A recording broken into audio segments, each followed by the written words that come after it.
Et si la vie n'était pas cette lutte acharnée qu'on imagine souvent? C'est le pari d'un livre assez incroyable, Le jeu de la vie et comment le jouer de Florence Scovel-Shinn.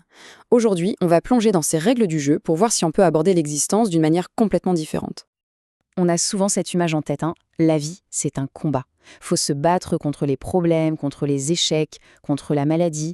C'est une vision assez épuisante au final. Mais, et si cette perception était tout simplement fausse?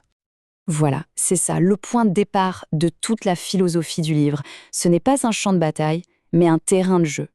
Et comme dans n'importe quel jeu, il y a des règles.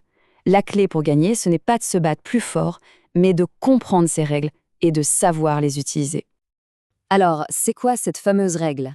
Parce que dans tout bon jeu, il y a une loi fondamentale, une sorte de principe qui gouverne tout le reste. Si on la maîtrise, on a la clé de la victoire. Et la voilà, cette loi, c'est la loi de cause à effet, une sorte de boomerang cosmique. Absolument tout ce qu'on envoie dans l'univers, que ce soit par nos pensées, nos paroles ou nos actions, finit toujours par nous revenir. On sème de la critique, on récolte de la critique. On sème de l'amour, on récolte de l'amour. C'est la mécanique de base du jeu, elle est implacable. Ok, pour bien jouer, il faut connaître ses outils. Et d'après Chine, nos outils les plus puissants, ils sont dans notre propre esprit. Il est divisé en 3 grandes parties et chacune a un rôle bien précis. D'abord, il y a l'esprit conscient. C'est notre mental de tous les jours. Celui qui voit le monde extérieur, les problèmes, les factures, les limites. C'est un peu la sentinelle qui regarde le monde des apparences et qui en tire des conclusions. Et bien souvent, elles sont plutôt négatives. Ensuite, le subconscient. Et là, l'image est super parlante. C'est comme de la vapeur ou de l'électricité. C'est une puissance immense, mais complètement neutre. Il ne juge pas, il ne réfléchit pas, il exécute simplement et fidèlement les ordres et les images que le conscient lui envoie. Il prend tout au premier degré, sans aucun sens de l'humour. Et enfin, il y a le superconscient. Ça, c'est la partie divine en nous, la source des idées parfaites. C'est là que se trouve le plan original de notre vie, notre destinée idéale, avec la santé, la richesse, le bonheur. Le but du jeu, c'est d'arriver à aligner notre conscient et notre subconscient sur ce plan parfait. Mais alors, comment on fait pour imprimer les bonnes images dans ce fameux subconscient? L'outil principal, ce sont les ciseaux de l'esprit, notre imagination. Chaque image mentale qu'on entretient, c'est comme une découpe, un patron de ce qui va se matérialiser plus tard dans notre vie. Le truc, c'est donc de diriger consciemment notre imagination vers ce qu'on désire vraiment. L'autre outil, qui est tout aussi fondamental, ce sont nos mots. Et là, attention, parce que nos paroles ne font pas que décrire la réalité, elles la créent. Chaque phrase qu'on se répète en boucle devient une sorte de loi personnelle, un programme que notre subconscient s'empresse de mettre en place. Cet exemple est parfait pour illustrer ça. C'est tout bête, mais c'est très profond.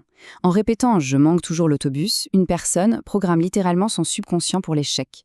L'autre, en affirmant le contraire, programme le succès. Et au final, eh bien les deux ont raison, parce que chacune a créé sa propre loi. Comprendre les règles et les outils, c'est une chose. Mais pour gagner, il faut passer à l'action. Et dans ce jeu, l'action, ça s'appelle la foi. Mais attention, pas n'importe quelle foi. Le livre insiste vraiment sur cette idée de foi active.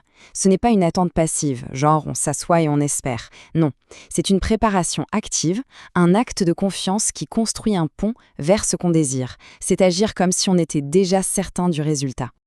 Le processus est simple en 3 temps. D'abord, on formule une demande claire. Ensuite, et c'est ça le point crucial, on se prépare à recevoir. On creuse ses fossés avant même de voir une goutte de pluie comme dans l'histoire biblique. On achète le petit truc de déco pour l'appartement qu'on n'a pas encore. Cet acte de préparation, ça envoie un signal hyper puissant au subconscient. 8 $, juste 8 $. C'est tout ce qu'il restait à une femme qui était venue voir Florence Scovel-Shinn pour de l'aide. Ça semble complètement désespéré comme situation, non? Plutôt que de lui dire de chercher un boulot, Shinn lui a dit de suivre son intuition. Et son intuition lui disait de rentrer chez sa famille, même si ça paraissait totalement illogique.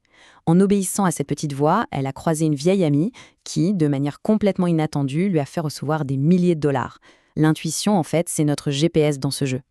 Une autre stratégie clé, c'est la non-résistance. Se battre contre une situation négative, ça ne fait que la renforcer. La solution, qui peut paraître paradoxale, c'est de la bénir. En bénissant une personne ou une situation qui nous est hostile, on neutralise sa charge négative. On lui retire son pouvoir de nous atteindre. Cette histoire en est une preuve assez frappante. Cette actrice était rongée par le ressentiment envers un rival. Sa maladie de peau que les médecins disaient incurable n'était en fait que la manifestation physique de cette haine. Au moment où elle a réussi à pardonner sincèrement, à vraiment lâcher prise, son corps a suivi et elle a guéri en quelques jours. C'est fou. Alors, c'est quoi le but final de ce jeu? Ça ressemble à quoi, la victoire? Ce n'est pas juste une question de richesse matérielle, c'est un accomplissement bien plus global. Le livre appelle ça la quadrature de la vie. C'est un équilibre parfait entre 4 piliers. D'abord, la santé radieuse, ensuite la richesse, en tout cas assez pour être libre, puis l'amour véritable, et enfin la parfaite expression de ses propres talents, faire ce pour quoi on est fait. C'est ça l'accomplissement du plan divin pour notre vie. Finalement, tout se résume un peu à cette question. Si le subconscient est comme un disque vierge qui enregistre fidèlement tout ce qu'on lui donne, quelles sont les pensées, les paroles, les images qu'on grave dessus jour après jour? Est-ce qu'on grave des disques de peur et de manque, ou est-ce qu'on choisit de graver des disques de succès, de joie et d'abondance? Le choix, semble-t-il, nous appartient entièrement.